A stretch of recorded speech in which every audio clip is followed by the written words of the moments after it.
Mirza television కి స్వాగతం.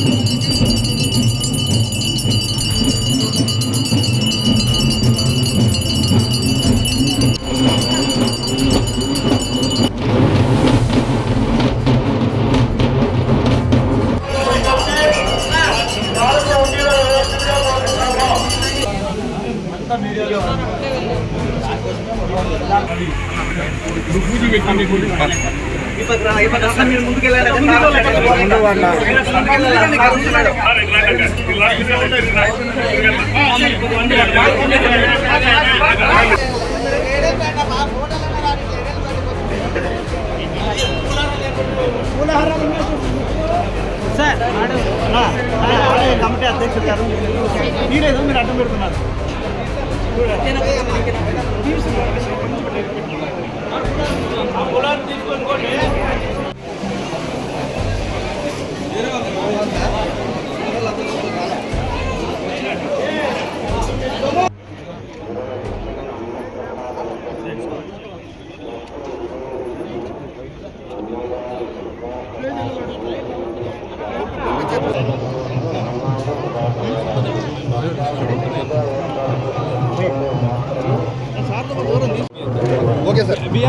మహాతల్లి మహోత్సవానికి రావడం నేను చాలా అదృష్టంగా భావిస్తున్నా.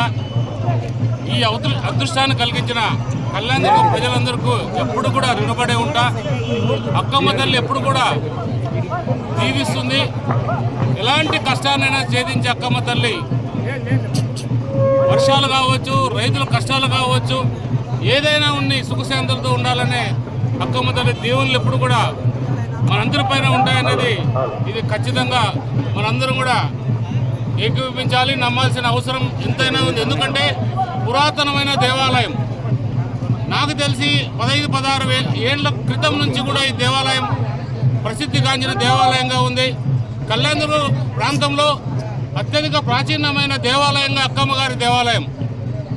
అలాంటి దేవాలయానికి ఈరోజు పట్టు వస్త్రాలు సమర్పించే అవకాశం నాకు దక్కినందుకు చాలా ఆనందంగా ఉంది.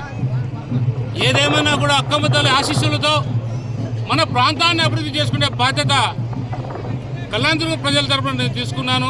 అలాగే చంద్రబాబు నాయుడు గారు, పవన్ కళ్యాణ్ గారు, లోకేష్ బాబు గారు, మోడీ గారి సహకారంతో మన ప్రాంతాన్ని అభివృద్ధి చేసుకుంటూ ముందుకెళ్తున్నారు.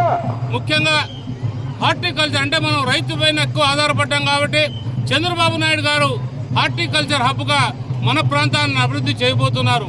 కేంద్రంతో నిధులు రాబట్టుకొని మన ప్రాంతాన్ని పూర్తిగా అభివృద్ధి బాటలో నడిపించాలన్నదే మన చంద్రబాబు నాయుడు గారి ఆశయం.